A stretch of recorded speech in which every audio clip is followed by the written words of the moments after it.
Hoje é aquele vídeo para você que gosta dos fundos de shopping center. Eu estou falando do PMLL11, o antigo MOL11. Vou trazer um pouquinho mais sobre as características do fundo e quero que você também entenda como é que está o fundo nesse momento e a distribuição dos seus ativos. Bom, pessoal, se a gente for pegar o histórico do fundo total, então o fundo ele está ali praticamente no 0 a 0, né? Teve alguns momentos de elevação, sim, ali antes da pandemia, principalmente, depois de 2023 e 2024, né? E aí depois teve as correções, mas fato está mais de lado ali. Isso eu estou falando apenas da rentabilidade. Aí tem também a questão dos proventos que vão agregando muito e o fundo supera o CDI nesse cenário todo. Quando nós olhamos aqui o preço patrimonial, o fundo é cotado a R$ 117,00 no valor de 1 bilhão e 600 milhões de reais e ao mesmo tempo cotado a mercado ele está 0,92 de patrimonial, ou seja, 1 bilhão e meio ali. Então tem um descontinho ali dentro do fundo. E hoje como é que funciona o fundo, pessoal? Eles têm 14 ativos no portfólio, então tem uma diversificação muito boa, isso ajuda muito ali a ter mais segurança dentro do ativo. Ao mesmo tempo, é um portfólio de mais de 139 mil metros quadrados de área bruta local. Quando nós olhamos aqui a distribuição, né, pessoal? 17% está no estado de São Paulo, 50% no estado do Rio de Janeiro, 7% no estado da Bahia, por aí vai. Tem outros estados ali também que tem uma representatividade bem bacana. O ponto principal é que é o seguinte, ele não está concentrado apenas em uma região econômica. E essa diversificação de região econômica ajuda bastante, principalmente no sentido de se caso uma região estiver sendo beneficiada ou maleficiada por uma questão da economia, o fundo como um todo, ele não vai sofrer esse impacto de maneira direta. Quando nós olhamos ali, pessoal, o ponto importante é o seguinte, são poucos os fundos nos quais o PMLL11 tem 100% de participação. Ele vai ter apenas ali na Península Open Mall e também no Rio 2 Shopping. Todos os outros shoppings, ele vai ter um percentual desse shopping, tá? Então ele não tem 100%. Basicamente, pessoal, então, quando a gente olha ali a área bruta local detida pelo fundo, que são aqueles 109 mil metros quadrados que eu mencionei, e ao mesmo tempo, hoje a vacância está em 4,2%, ou seja, 95,8% de locação. Isso é bem saudável, tá num patamar bem bacana. Além da distribuição também de ser tanto nas capitais, Rio de Janeiro, São Luís, Maceió, como também em cidades do interior, como no caso Cabo Frio, Feira de Santana, Campinas, e por aí vai. Então isso é bem importante, façam que haja uma diversificação ali muito bacana. Um outro ponto bacana da gente retomar aqui é que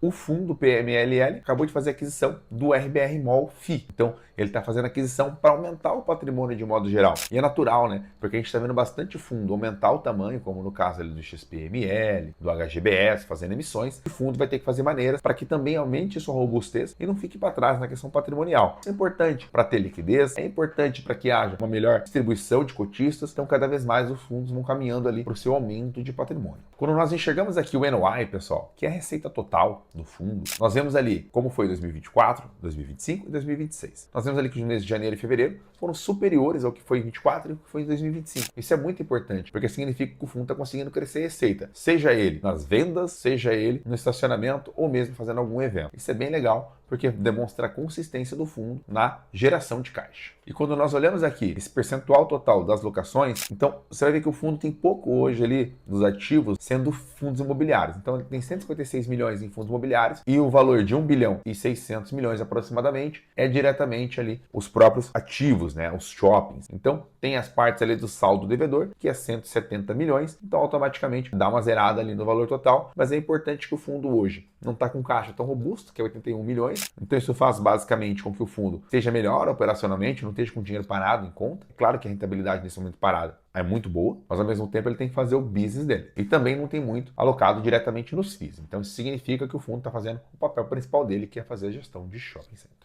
Então significa, pessoal, que quando nós olhamos ali a receita crescente e ao mesmo tempo uma boa distribuição desses ativos, faz com que a reserva acumulada esteja bem superior ao que foi anteriormente. Então a gente vê ali ao longo do tempo, né, que é a linha laranja, o quanto tinha de reserva em caixa. E aí vai ter os resultados distribuíveis. Então nós enxergamos ali, pessoal, que de modo geral, hoje, né, o fundo está com R$ 1,52 por cota no caixa, né? Então significa que ele está com reserva acumulada. Isso significa basicamente que o fundo está fazendo uma operação muito boa, porque tem dois tipos de reserva acumulada. A reserva acumulada que você pode falar simplesmente porque o fundo está desfazendo de ativos, ou aquele que está fazendo um giro, aumentando a posição em um lugar, diminuindo na outra. Isso é bem importante para o fundo fazer esse giro e enxergar aquilo que está dando mais potencial para ele. Mas de maneira geral, tem uma reserva legal ali que pode vir em proventos de modo geral. E como que está o endividamento do fundo, pessoal? O endividamento do fundo, nós enxergamos aqui para esses próximos 12 meses, é 8 milhões, quase 9 milhões milhões ali que vai ter um pagamento para ser realizado. Ao mesmo tempo, quando nós olhamos ao longo do prazo, são 159 milhões, como eu mencionei anteriormente. Eu quero que vocês frisem aqui um pouquinho nessa janelinha aqui, pessoal. Então hoje, 170 milhões, então o percentual de alavancagem em relação ao patrimônio é de 10%. Conforme for passando ano após ano, essa alavancagem vai diminuindo. Quando chegar lá em 2036, essa alavancagem está praticamente zerada. Isso é bem importante porque sempre quando, ano após ano, essa alavancagem é diminuída, então, por exemplo, 2027 é quase 10%. E quando terminar 2028, vai para 9%. Então, esse 1%, ele vai automaticamente para a avaliação patrimonial. Então, você vai ver o patrimônio do fundo subindo, aqueles R$117 por cota, e ao mesmo tempo, se o fundo continua no mesmo patamar de cotação, ele está descontado. Então, hoje, que é 0,92 de patrimonial, ele vai ficar 0,91 e assim sucessivamente. Então significa que o próprio fundo está ficando descontado e daqui a pouco o próprio mercado enxerga que esse fundo está descontado e aí vai começando a subir a cotação. E aqui uma das coisas que eu mais gosto de mostrar, isso é bem importante, é a questão da evolução dos dividendos do fundo. Então nós vemos ali 2018, 19, 20, que automaticamente o fundo ele teve de 2018 para 2019 uma queda assim nos proventos, então isso foi um pouquinho ruim, mas 2020 é natural, é por questão da pandemia, então o fundo foi penalizado de maneira geral, todos os fundos da classe foram. Porém, quando passou esse período, né, nós vamos ali para 2022, foi mais elevado do que anteriormente, 2023 foi maior do que 22, 2024 foi maior que 23,